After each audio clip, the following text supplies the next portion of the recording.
Apéro spécial Cavs Pacers. Cavs Pacers. 2 matchs à Cleveland, 2-0 pour Indiana. Ah, je me suis blessé. Ça c'est fait. J'affronte les Pacers, je me suis blessé. Catastrophique dans la saison des Cavs. Vraiment.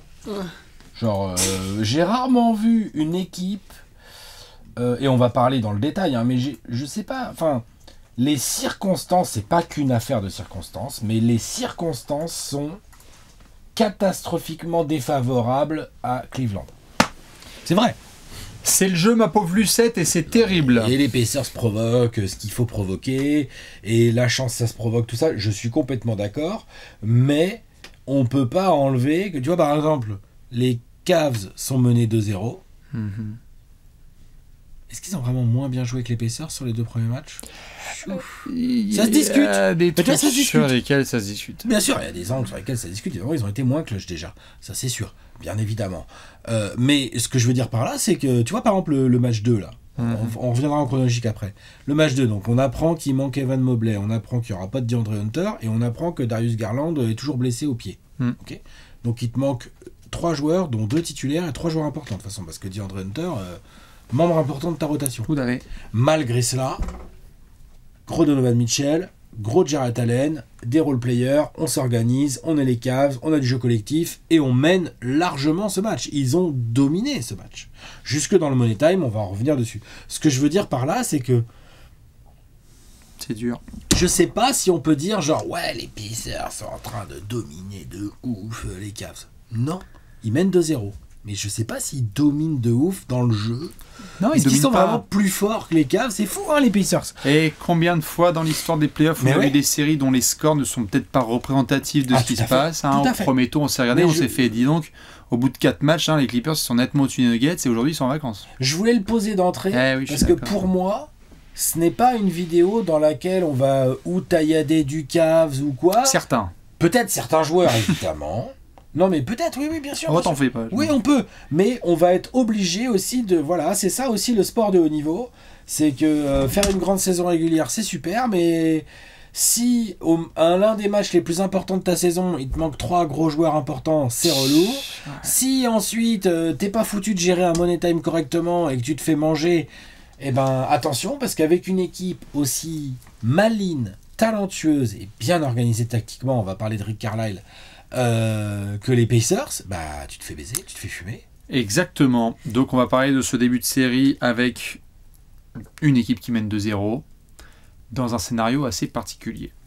Cavs Pacers, si vous n'avez pas vu la vidéo d'hier, on a fait un point sur les Game 1, un petit peu dans tous les sens, et on voulait faire un focus un peu sur cette série parce que c'est la seule série au moment où on tourne, donc hier, qui a 2 matchs de jouer, puisque depuis il y a eu 2 matchs qui ont été joués dans 2 autres séries.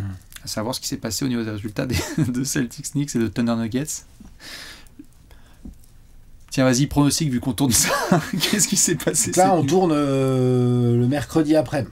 Les gens, ils ont capté. Ouais, qu'est-ce ça va sortir demain midi, c'est ça? Ouais, ça sort ce jeudi midi, tranquille. Bah, on va laisser la place au PSG. Voilà. C'est que cette phrase, elle peut être très... on verra ce qu'il y a eu. On verra ce qu'il y a eu comme score. Mais oui, moi, je dis 1-1 Celtics Knicks. Il y a quoi d'autre? C'est Thunder Nuggets? Ah ouais. 1-1 aussi. En fait, je pense que ces 2 équipes ont les moyens de gagner à domicile on est d'accord. Le deuxième match, et quand même, si elles le font pas, ça va être absolument incroyable. Quel match! Malgré la perf de Michael Porter Jr., quel match du Thunder qui revient donc à 1-1, et pareil pour les Knicks d'un énorme 48 Towns. On va voir ce que ça donne.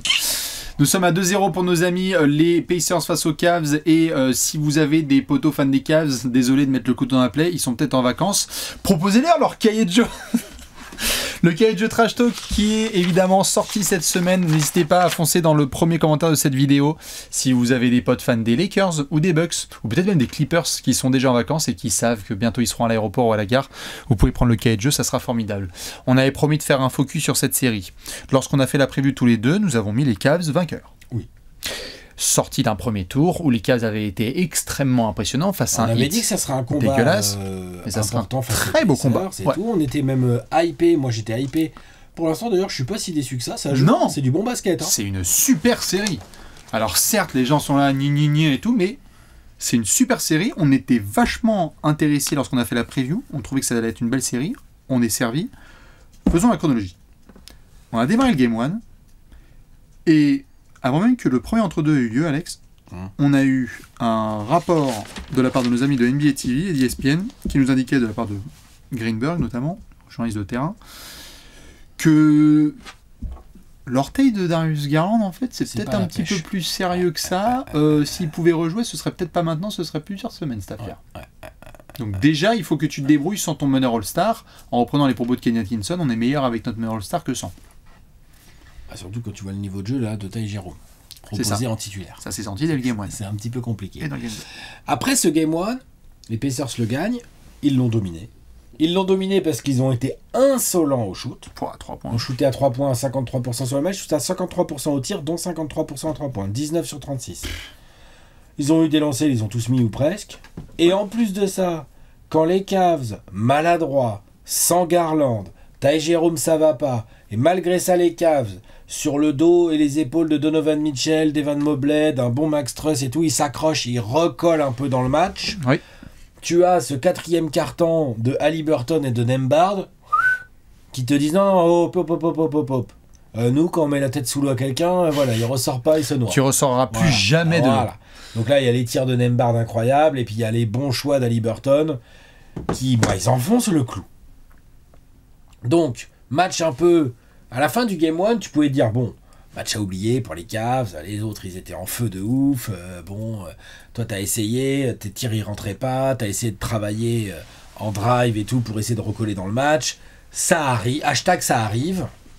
Sauf que dans la foulée, on apprend direct... Qu'il y a eu en effet les deux autres absents. Il y a des nouveaux blessés et pas des moindres. Non, mais je veux dire, c'est quand même... Moi, honnêtement, après le Game 1, j'étais là, bon, ouais, c'est relou, les Pacers sont super forts, sont hyper efficaces en attaque, mais je me disais, bon, Cleveland, franchement, pareil, un peu comme je dis là des Celtics et du Thunder, je n'en souhaite pas ça, mais genre, ils ont les moyens de gagner le match 2, et puis d'aller à l'extérieur en prendre un et tout, tu vois. En sortie de Game 1, avant de connaître les blessures. Oui, bien sûr, avant de connaître les blessures, en sortie de Game 1, moi j'avoue que je m'y attendais pas forcément. Alors il y avait eu une contre-attaque notamment où Siakam dépasse Mobley comme si c'était une grand-mère, et je me suis dit, oula. Van Mobley, c'est quand même pas la moitié d'un athlète, c'est pas normal qu'ils soient en train de boiter là, en retour en contre-attaque, il y a un truc qui va pas. Je savais pas l'étendue de la gravité de sa blessure. Cheville, lui, hein. Je crois, ouais. Bon, en tout cas, juste ça va pas, les cas ne vont pas. En sortie de ce Game 1, t'as totalement raison, tu peux te dire, bon, ça va être une grosse série, ça va être aligné, enfin, ça va être à peu près équilibré et on s'attend à une grosse réponse des Cavs. On attend de voir quel va être le injury report. Je crois qu'on se voit tous les deux et je te dis putain, c'est quand même, on a discuté tous les deux, on sent quand même l'absence de Darius Garland dès le Game 1. C'est-à-dire que tu surresponsabilises certains garçons, dont notamment Ty Jerome, pour qui on va voir que la lumière sur le deuxième tour là, elle est bien puissante. Il y a quelques années c'était Jarrett Allen, là lui là, il porte des lunettes de soleil. C'est compliqué pour Ty Jerome là. Après sa grosse saison et notamment un gros game face au Heat au premier tour. T'as dit grosse adresse pour les Pacers et maladresse de fou malade pour les Cavs. C'est-à-dire que tu perds, mais comme t'as dit 19 sur 36 à 3 points pour les Pacers, 9 sur 38 pour les Cavs. Donc je peux dire le hashtag ça arrive et tu te dis bon, on va gagner le match 2, tu vois. Pour l'équipe la plus chaude offensivement de toute la saison. Je veux dire, les Cavs à 3 points, les mecs ils pouvaient shooter en arrière avec les deux mains comme ça, que ça faisait filoche. Donc tu perds ce match. Ok, soit. Sur le Game 2, j'avoue que moi je m'y attendais pas. Je vois le injury report qui sort. En plus, ça fait montagne russe. On vient d'apprendre que Kenny Atkinson est coach de l'année. Donc on se dit, putain, c'est génial. Ils vont lui remettre le trophée dans les mimines devant son public. Pas d'Evan Mobley, pas de DeAndre Hunter, pas de Darius Garland. Donc on s'attend quand même à... C'est violent quand même. C'est énormément violent. On s'attend donc à un gros Donovan Mitchell. Et force de ce collectif, Alex, quand même. Le premier quart et l'entame de ce match, on va parler de tout le match, mais l'entame de ces Cavs-là, elle est quand même formidable de soutien collectif et de capacité du reste du groupe à élever son niveau de jeu. Ils font une entame, mais t'as l'impression qu'ils avaient récupéré 3 blessés en fait. Ils ont été énormes dès le premier quart. Énorme, concentré, collectif, et vas-y que ça défende, et vas-y que je me donne. Donovan Mitchell qui est chaud direct. Et la défense des Pacers n'a pas de réponse. Non, il n'y a rien à faire, ils n'ont pas vraiment la réponse. Rien à faire. Pas grand monde a la réponse quand il est comme ça. Et entame de match incroyable des Cavs. Et même, attends, le match entier des Cavs. Non, mais le match entier des Cavs. Jusqu'aux 50 dernières secondes, franchement. Il n'y a qu'une équipe sur les. Il y a combien ? Ouais. Il y a 3 équipes sur les 40 dernières années. Sur je sais plus combien, genre 1600 cas, la stat elle est tombée, je sais pas si t'as vu, là, il y a eu 1600 cas d'équipes qui sont menées de 7 points à 40 secondes de la fin, il n'y a que 3 équipes qui ont gagné. Sur ces 3 équipes, il y a eu 3 occurrences. 2 de ces occurrences ont eu lieu les 2 dernières semaines. C'est les Indiana Pacers, une fois contre les Bucks et une fois là. Ouais. Les mecs, ils sont clutch. Parce que c'est ça le truc, c'est que les Cavs sont vraiment le match qu'il faut. Ouais. Ils font le match 2 qu'il faut. Ouais. Malgré les blessés, ils sont concentrés, ils dominent. Haliburton fait un match que je qualifierais de correct. Dans les 47 premières minutes, hein, attention, tu vois, je veux dire, il domine pas. Non, c'est pas lui. Il croque pas. Il a été énorme sur le Game 1. Énorme sur le Game 1, mais là, il croque pas, il est discret, il prend pas trop de tirs. Il se blesse un peu là à la mimine. Ouais, exactement. Andrew Nembhard, ça rentre un petit peu moins bien aussi qu'au Game 2, qu'au Game 1. Ça perd trop de ballons. Enfin, tu vois, il y a plein de petites choses comme ça. Bon, il y a Nesmith et Miles Turner qui sont bien chauds, par contre, qui font le boulot côté Pacers. Oui. Notamment. Oui. McConnell, pas bon. Enfin, ça va pas. Il y a eu quelques bons bien, mais ça a été... Il a du mal. Hein. Ça pèse pas de ouf. C'est limite Mathurin. C'est Mathurin qui, ouais. Voilà. Donc, tout ça, mis bout à bout, t'es là, tu dis, bon, bah les Cavs, voilà, ils vont le prendre celui-là, ils vont le finir tranquille, et puis ils vont espérer, croiser les doigts que Hunter va pouvoir rejouer, que Garland, le pied, ceci, cela, Mobley, et puis ils vont se pointer à Indiana, avec une équipe avec repris un peu de blessés, et puis avec le moral un peu regonflé. Et là, 119-112, il reste moins d'une minute à jouer, 7 points d'avance. Déjà là, il y a le rebond offensif dunké par Aaron Nesmith sur le lancer de je sais plus qui est Siakam, je crois. C'est le lancer de loupé. Ça va à voir si c'est Siakam, mais peut-être, mais en tout cas, on va reparler après de Siakam. On s'en fout, mais là, la Jordan, là, il nous fait la Jordan. Ah, tout à fait. Putain, la Jordan Nesmith. Avait-il mis le pied sur Aïn ou pas? C'est interdit, ça doit pas arriver, ça. Non. Mais, ça fait mal. Mais bravo Aaron Nesmith. Hein. Super match. Non, super début de série, parce que tu nous fais un Game 1 aussi de malade mental. Dans la foulée de ce dunk. Oh non, mais il a une évolution, Aaron Nesmith. Genre, moi, je l'aimais bien, mais je parlais jamais de lui, parce que bon, là, je pensais que ça allait être un petit replayer vite fait. Mais je l'aimais bien à Boston et tout. Là, putain, la dimension qu'il est en train de prendre à Indiana, c'est quelque chose. Parce que là, il y a ce dunk, là. Son Game 1 est très bon. Là, il y a ce dunk. Mais après, derrière, c'est lui qui provoque la faute offensive. C'est Aaron Nesmith. Il gratte un ballon. C'est-à-dire que le mec, il y a 7 points, il te ramène à 5. Et dans la foulée, il te donne une possession. Yep. Possession où ça va scorer. C'est un drive de Siakam, si ma mémoire est bonne, qui ramène donc à 119-116 les Pacers. Il me semble que c'est un drive de Siakam. Bien ça tout de suite. Ouais, je suis quasiment sûr. Drive de Siakam. Oui. Il reste plus beaucoup de temps. 27 secondes. Il y a grosse pression sur la remise en jeu. Ça prend temps mort et ça avance la balle côté Cavs. Perte de balle Max Truss. Max Truss fait une remise en jeu. Il vise Nembhard au calme. C'est-à-dire que moi-même, je l'aurais intercepté la balle là. Ouais, c'est vrai ou pas? Il n'a pas eu à étendre le bras. L'appel, je crois que c'est... je sais plus qui c'est Jarrett Allen ou je sais pas qui c'est, mais le mec fait pas ce qu'il faut aussi, il feinte un peu son propre passeur. Non mais ils se sont cagués dessus. Hein. Ils se sont cagués dessus. Tu te retrouves à 119-116. Babal dans les mimines de Monsieur Clutch. S'il n'y avait pas de Jalen Brunson, on pourrait dire que c'est lui le mec le plus clutch du moment.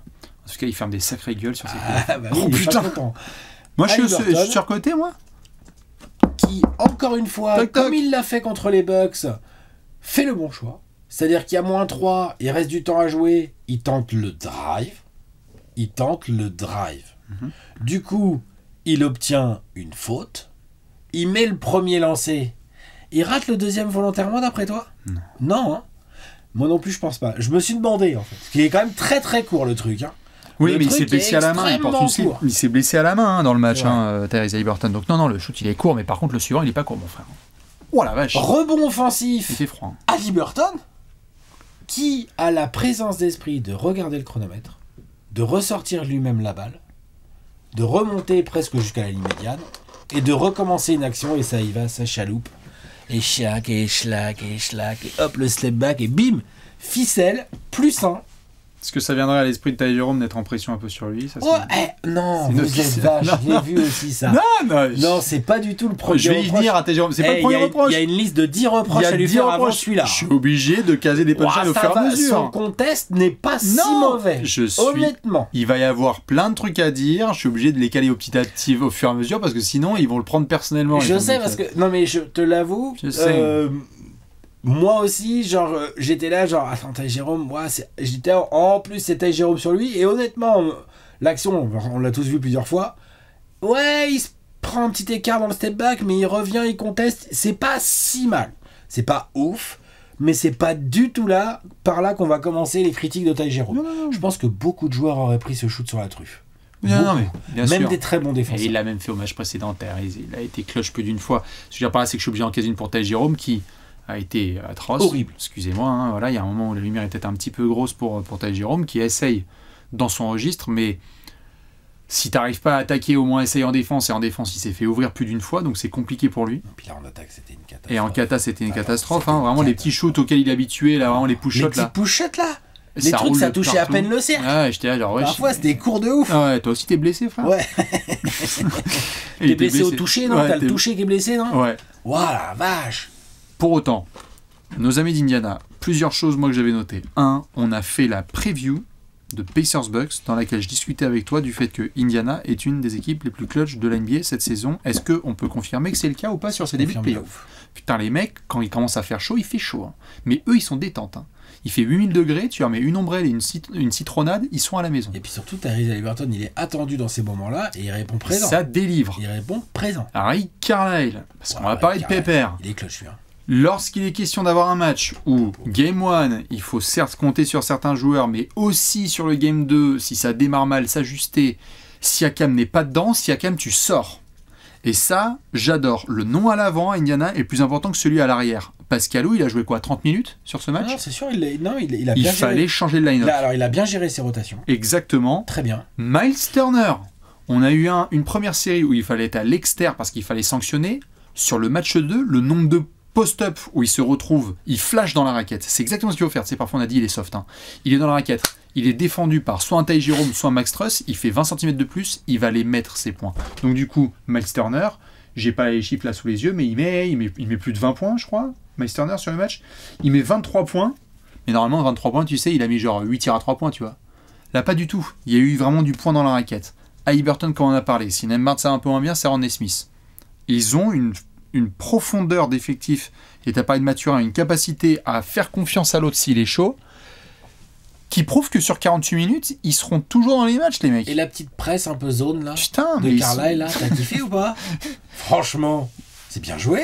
Pour revenir dans le Money Time, vous regarderez les images, il y a un moment où il sort de la défense individuelle stricte, il commence à proposer une petite presse un peu zone, parce qu'en fait, il voit bien que Cleveland est en galère, qu'ils n'ont pas les shooters de d'habitude, et que ça peut leur permettre de générer de la confusion dans l'attaque des Cavs et de générer des pertes de balles débiles et de les exploiter. Et ça marche. Tout ça à fait. marche. Bien évidemment, parce qu'il faut le poser à un moment. Je ne sais pas quel type de sorcier travaille à Indiana au moment des playoffs, mais ça commence à bien faire. Bravo à eux. C'est comme ça, c'est l'histoire des playoffs. Parfois, il faut affronter des équipes qui sont plus ou moins à 100%. Sur les 2 dernières années, Indiana est plus à 100% que l'équipe d'en face quand même. Putain, l'année dernière, ils ont affronté les Bucks, il n'y avait pas Giannis. Ils ont affronté les Knicks. On a dit Tom Thibodeau les a flingués. Mais il n'empêche que tu as eu un Game 7 où ils l'ont emporté là-bas. Tu savais même plus s'il y avait. Enfin, je crois que toi et moi on était sur la feuille de pas match. tous les joueurs. Franchement, c'était chaud. Là, ils ont affronté les Bucks. Il n'y avait pas Damian Lillard pendant un bout de moment. On se disait, genre, qu'est-ce qui va se passer? Et là, tu affrontes les Cavs. Dès le Game 1, il n'y a pas de Garland. Et dès le Game 2, il manque 2 titulaires plus ton 6e homme. Ah, c'est vrai. Il faut les prendre ces matchs. Mais putain, Indiana, c'est pas pour enlever du crédit sur leur victoire. Qu'est-ce Hein. que vous planquez dans votre acteur, les gars? Mais je sais pas ce qui se Dites-nous. passe. Mais franchement, il y a Dites-nous. Lloyd Pierce là sur le bien banc joué. qui va dire. Bien joué, bien joué. Non, franchement, bien joué. Ça se trouve, les marabouts de l'Indiana, c'est les plus puissants du monde. Hein. C'est très très Ça fort. se trouve. Faire attention parce que les mecs dans Indiana parfois. Ouais. Ouais, mais faut se méfier. Mais voilà, en tout cas, non. Plus sérieusement, ouais, c'est vrai que les situations, notamment de blessures et d'infirmerie, sont favorables aux Pacers. Mais bon, Ils vont aller chercher leur match. ils vont aller chercher les matchs. Hein. Et ils vont rentrent les à la maison là, ils font ce qu'il 2-0. faut. Ils rentrent à la maison à 2-0. Tu sais que celle-là. Bah, c'est pour ça que je posais la question avec amusement sur la miniature. J'ai mis Cleveland finito. Ça va être dur de revenir. Alors, c'est Surtout très dur que de les revenir blessures, quand il y a on pas est de, pour l'instant, là, au moment où on tourne, en tout cas, hein, parce que vous la regardez un peu plus tard, mais au moment où on tourne, on n'a pas encore de bonnes nouvelles, genre de nouvelles un peu rassurantes, qu'on n'a rien du tout, rien. On n'a pas de quoi se rassurer en Non, effet. rien. Les équipes menaient 2-0. T'as les stats? Et 2-0 après avoir perdu 2 fois à la maison. Hein. Je pense que c'est pas la même en plus. Hein. Ouais. Il faudra que je retrouve. Je sais qu'il y a un papier qui a été fait chez nos amis de Trash Talk, comme dirait l'autre. Quelles sont les équipes qui ont remonté d'un 2-0 en playoff à domicile? Ouf, en miniature, j'avoue, là, il y a déjà Isaiah Thomas. Je pense qu'ils l'ont fait quand les Bulls de l'époque avaient gagné. Alors, merci Robin qui nous a envoyé évidemment ce tweet. Seules 6 équipes dans l'histoire des playoffs NBA se sont imposées après avoir perdu les 2 premiers matchs à domicile. Bon, 1969, Lakers Warriors, d'accord. Ok. Suns Lakers, 1993. Tes Suns à toi là en 93, vous caguez le début des C'est vrai playoffs. qu'on cague Ah mais au oui, premier et le tour. coach il fait on va gagner en 5. Ouais. Comment il s'appelle? Westfall. Westfall. Paul Westfall. On est mené 2-0, c'est une série au meilleur des 5. Hein. Oui, c'est Donc vrai. ça gagne 3-2. Hein. Rockets Suns évidemment 94. Bon, les Rockets 94. Mavs Rockets 2005. D'accord, donc T-Mac. Classique. Un classique. Si je comprends bien. Ouais. Celtics Bulls de 2017. Ouais. Et Clippers Mavs 2021. Ça, c'est quoi? C'est Nico Batum qui joue en pivot contre Porzingis. Clippers Mavs, c'est 2021, c'est Ouais, le début ouais, de Doncic. Les Mavs mènent 2-0. Chez les Clippers avec Tim Hardaway en feu là-bas. Il y en a que 6 dans l'histoire des playoffs. C'était pour la plupart des premiers tours. Non mais, Putain, là c'est on chaud. va pas se mentir. Les Cavs, si l'infirmerie ne désemplit pas, là, il faut au moins récupérer Mobley. Là, l'absence de Mobley dans le Money Time, ça s'est vu. Hein. Ah, je te confirme. Voilà, le il y a drive plein de trucs. d'Haliburton et tout, enfin, les rebonds et tout, non, ça s'est vu. Après, évidemment, moi j'aimerais bien savoir ce qui va se passer pour Garland et pour le pouce. C'est le pouce, hein, Hunter, hein, c'est ça hein Je crois. c'est le pouce. Je vais regarder là. Je sais plus, je crois que j'ai noté ça. Et j'aimerais bien voir ce qui va se passer parce que tout ce que tu peux récupérer comme joueur. Mais si ça se désemplit, si l'infirmerie ne désemplit pas, on va pas se raconter d'histoire, ça pue pour les Cavs. Hein. Ah ouais, je te confirme. Ça pue de ouf. Hein. Je regarde ce que ça a dit, mais. Je vois pas trop, même honnêtement, si ça désemplit pas, je vois pas trop comment ils vont se sortir de ce guêpier. Ouais, surtout que. Ouais, bon, ça c'est sur le game 2. Il y aura de bonnes chances potentiellement que Mobley puisse jouer sur le game 3 et on verra en effet pour DeAndre Hunter. Je vais regarder maintenant. Qui a lieu donc ce jeudi soir au moment où vous regardez la vidéo. Je te pose la question. Vas-y. On va voir par rapport aux blessures, mais s'il fallait qu'on crée un scénario pour que les Cavs puissent l'emporter, est-ce qu'on pourrait commencer déjà par leur demander de ne pas prendre 120 points par match? Oui, bien sûr. Hein? Leur défense doit faire mieux. Mais l'attaque d'Indiana est très performante. Ouais, mais oh. Non mais je suis d'accord, ils doivent faire mieux. D'ailleurs, ils ont fait mieux pendant une bonne partie de ce match 2. Ce match 2, Indiana devait le finir autour des 110 points. Autour des 110 points. Ils ont mis Ils doivent 15. pas marquer autant là dans la dernière 2 minutes là, c'est pas possible. Ils mettent 15 points dans le premier quart-temps, ils mettent 105 points sur les 3 suivants. Bon. Puis il faudra regarder le play-by-play. Mais dans les 2 dernières minutes, il y a genre je vais te le dire, 14 points ou 16 points, je sais pas combien il y a de points. Bah déjà c'est pas compliqué, il y en a 8 dans la dernière minute. Déjà vu qu'ils étaient à 112, il restait 57 secondes. Les Donc, déjà, il y en a huit. Pacers ont mis 16 points sur les 5 dernières minutes. Oui, Et mais ils dans ont les- mis... Ouais, vas-y, dans dis-moi. les 2 dernières minutes. Dans les 2 dernières minutes, ils sont 12. menés... Ouais, ils en mettent 14 dans les dernières minutes. 14, voilà, c'est ce que je dis, c'est trop. C'est trop. Putain, les gars... Oui. Bon après il y en a 8 dans les 57 Oui, dernières. oui, voilà, il y en a... Mais voilà, Mais ça oh. c'est un vrai sujet. Un sujet que effectivement la défense des Cavs Non, là, faut... auquel la défense des Cavs peut répondre. Maintenant, tu lui as enlevé son deep boy quand même. Là, sur ce match 2. Oui, tout à fait. Donc, bon, Mais même sur le c'est Game dans ce 1... sens-là que je disais en intro que quand même là, les circonstances Oui. sont affreuses pour les Cavs. Il y en a plein des circonstances. Là, on est vraiment sur un truc affreux. Quoi. C'est affreux. Et sur le Game 1, je sais que les Pacers ont shooté avec leurs couilles et que ça rentrait et ils ont une adresse insolente, mais c'est arrivé une fois. Je pense que Cleveland, on va voir la présence de Mobley, mais ne peut pas se permettre de rentrer dans un shootout face aux Pacers. C'est leur moyen justement de rester dans cette série-là s'il n'y a pas Darius Garland. C'est pas possible. C'est pas possible. On a dit l'attaque la meilleure de cette saison, c'était Cleveland. Oui. Donc, normalement, t'es content, tu peux être meilleur. Mais ils l'ont montré contre Miami que lorsqu'il fallait leur flanquer une fessée, ils allaient s'améliorer défensivement. Et je sais bien qu'il y a un océan entre l'attaque du 8 et l'attaque des Pacers. Mais là, il y a des gars qui sont trop dans des situations confortables. C'est pas possible. C'est pas qu'une histoire d'adresse. Il y a des gars qui sont laissés dans des corners et ça devrait pas être le cas. Oui, tu te prends un Game 1 d'insolent à 3 points, d'accord, mais trouve des moyens d'ajustement. Complètement. Il faut. Mais je suis d'accord. Hein.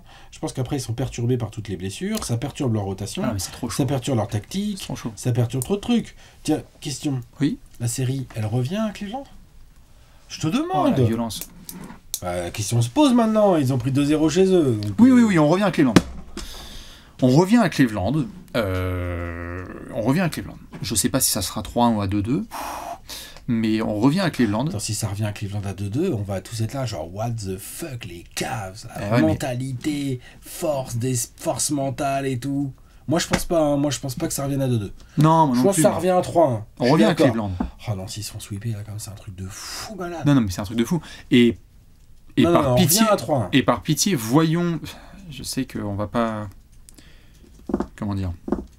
On ne doit jamais forcer sur les joueurs, blessures, etc. Mais certaines équipes qui finissent championnes le rappellent souvent qu'il y a eu des situations où des joueurs qui n'auraient pas dû jouer se retrouvent dans des quasi Game 7 et qu'il faut jouer.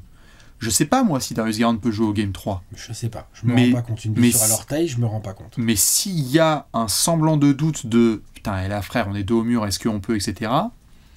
Il y a des franchises qui ont déjà fait ça. C'est devenu des matchs mythiques, hein. Des mecs qui se sont ramenés. De Mobley, le pouce de Hunter et l'orteil de Garland doivent être scrutés et il faut voir jusqu'à où tu peux pousser les mecs à jouer. Mais oui, toute aide sera bonne à prendre. Ça, on est bien d'accord. Parce que là, moi, je veux pas entendre qu'il y a 2-0 pour les Pacers. Il n'y a pas de 2-0 pour les Pacers. Il y a 3-0, il y a plus 20 dans le quatrième quart et il reste 10 minutes à jouer. Là, les Cavs, c'est même pas dos au mur, là.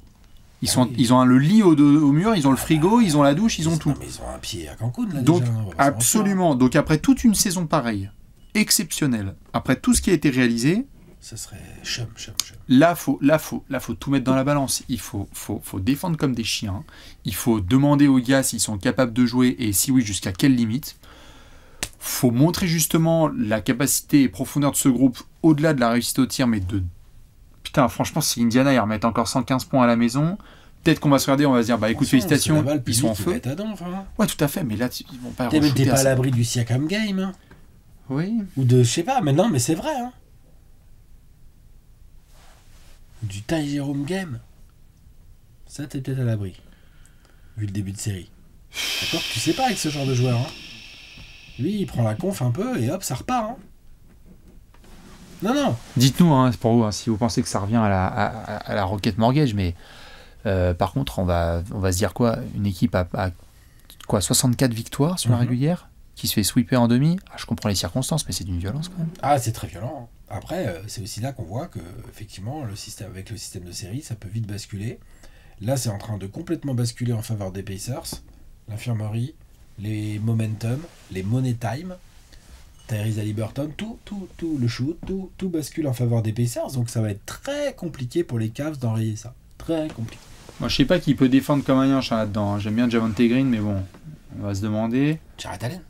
Oui, Jarrett Allen, ça c'est sûr. Ah, mais il y a des gars qui vont. Enfin, Bah, Max Truss, voilà, faut qu'il défonce. Faut que tout le monde fasse mieux, en fait. Ouais, c'est ça. Et pour en fait pouvoir se dire, le truc qu'on s'est dit sur certaines séries du premier tour, c'est félicitations, vous avez shooté comme des porcs en face.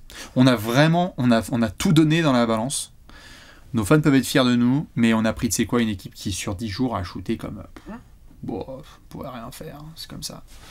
Mais au moins ne pas avoir de regret de on aurait peut-être dû changer 2-3 choses dans notre approche du Game 3 et du Game 4. Faut être... Il y a plein d'équipes qui jouent. Là, on vient de parler de Golden State qui a joué contre Minnesota et qui nous a fait un match de Salas en ouvrant certains shoots. Peut-être que c'est un peu osé parce qu'Indiana est chaud, mais en étant vraiment nasty sur certains matchs. Moi, j'aimerais bien que Cleveland, peut-être là sur le Game 3 ou 4, se fasse un peu détester en face par tous les mecs dans le public parce qu'il y a une flagrante qui est tombée, tu vois. Casser un peu le rythme. Parce que là, les mecs, ils se baladent quand même. Ouais, ils se baladent. Non, mais là, Cleveland, ils ont la tête dans le seau. Faut répondre. Quand on pointe, comme certains poètes le disent, quand on pointe un Desert Eagle sur toi, faut que tu pointes un bazooka sur le mec d'en face. D'accord, il y a des poètes qui disent ça. Non, mais c'est le même de Denzel Washington, quoi, qui fait haha, il te prend le flingue, il te le remet vers toi. Faut qu'il les menace plus. Cleveland n'a pas le choix. On retourne à la Rocket Mortgage. Hein. Oui. À 3-1. Mais plutôt à 3-1. Et je pense qu'il y a des risques. Ouais, parce que les Pacers sont vénères. Hein. Ouais, parce que si en plus ils sentent qu'il y a 3-0, mais putain, oui, le Game les 4. Pacers, ils voient le sang, là, tu vois. Les Pacers encore en finale de conf. Ah là là. Ouais. Pour affronter le vainqueur de Knicks Celtics. Tu nous as dit Knicks Pacers en finale de conf. Là, je dis ça, c'est de la conclusion hâtive après des games. Ouais. Dites-nous si vous avez les Pacers en finale de conf dans votre bracket, ça sera très très beau. On retrouve ce soir tout le monde à Cleveland Chibavitis ou peut-être vendredi, à Indiana, pardon. Et on fait des gros bisous, courage aux fans des Cavs. Ciao. Des bisous. Ciao, ciao.